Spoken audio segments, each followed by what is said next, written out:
Philippe II a hérité de son père, Charles Quint, outre l'Espagne, la Franche-Comté et les Amériques, la Flandre et l'ensemble des Pays-Bas.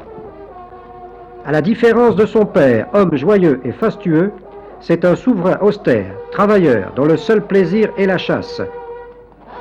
Mêlant religiosité et autoritarisme, d'où résultent des révoltes fréquentes et sanglantes. Les États du nord de l'Allemagne se convertirent très vite aux doctrines protestantes. Cologne, cependant, fut l'objet d'âpres conflits entre les deux partis soutenus, les uns par la reine d'Angleterre, les autres par le roi d'Espagne.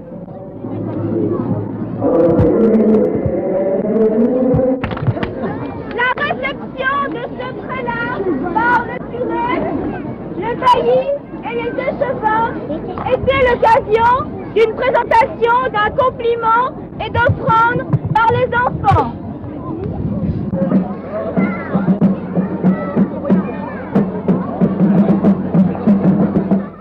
En Angleterre règne Élisabeth Ier, fille d'Henri VIII. Protestante opportuniste, elle soutient les protestants du continent selon sa politique.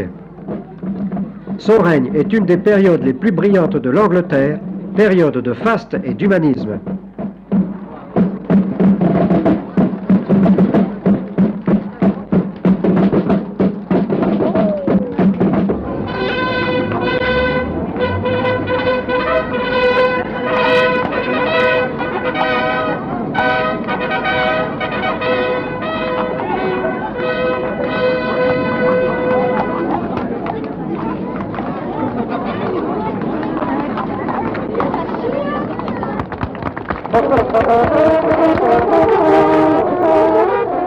Les derniers Valois aimèrent passionnément les réjouissances de cour et les tournois somptueux.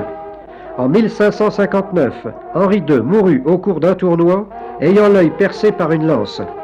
Ses fils, Charles IX et Henri III, organisèrent encore des tournois malgré leur mère Catherine de Médicis, à qui cela rappelait de mauvais souvenirs, mais évitèrent d'y participer.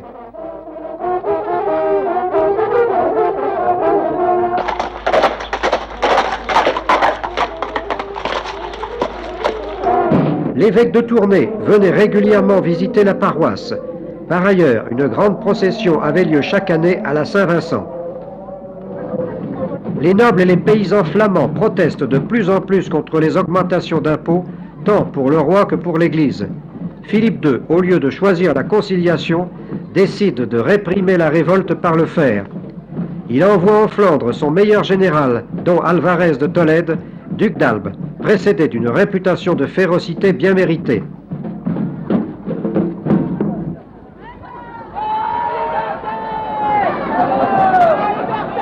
Le duc d'Albe, pour réprimer la révolte et l'hérésie, décide d'implanter dans les Pays-Bas l'Inquisition, tribunal religieux très sévère.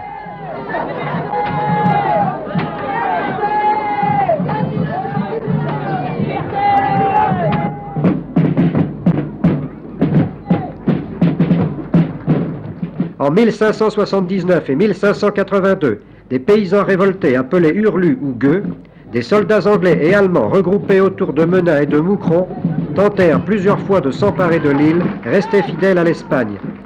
La ville de Lille ne dut sa sauvegarde qu'à la vigilance d'une femme du peuple, appelée Jeanne Maillotte à cause de son maillet.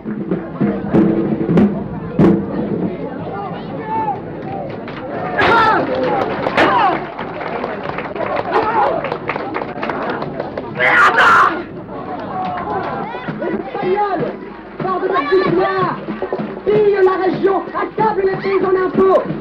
La révolte éclate à nouveau, soutenue par les Anglais et les Allemands. L'île sera sauvée de sort de déchaînés par la courageuse citoyenne Jeanne Maillotte.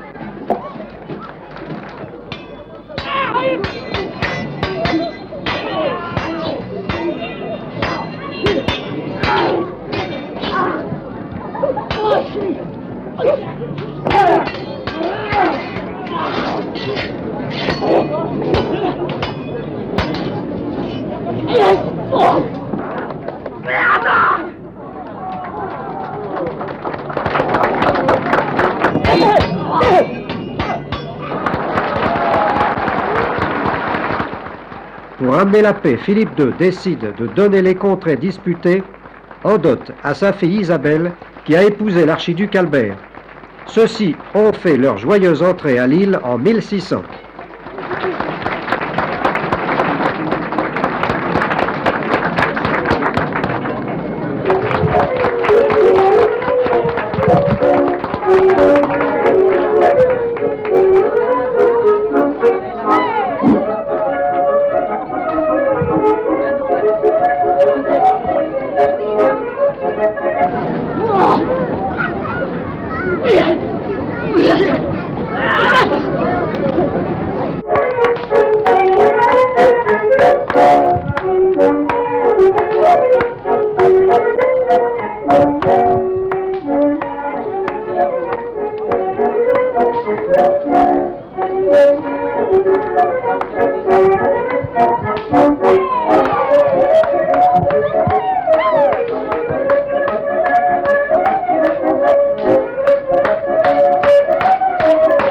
Et maintenant, noyons nos vieux souvenirs de guerre dans la bière et repeuplons la Flandre dans nos foins.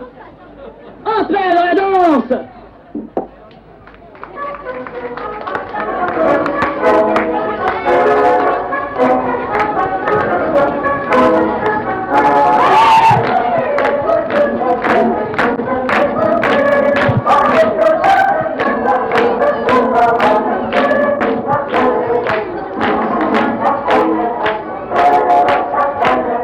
Le règne des archiducs fut une période de paix et de prospérité après 40 ans de guerre et avant les guerres de Louis XIV.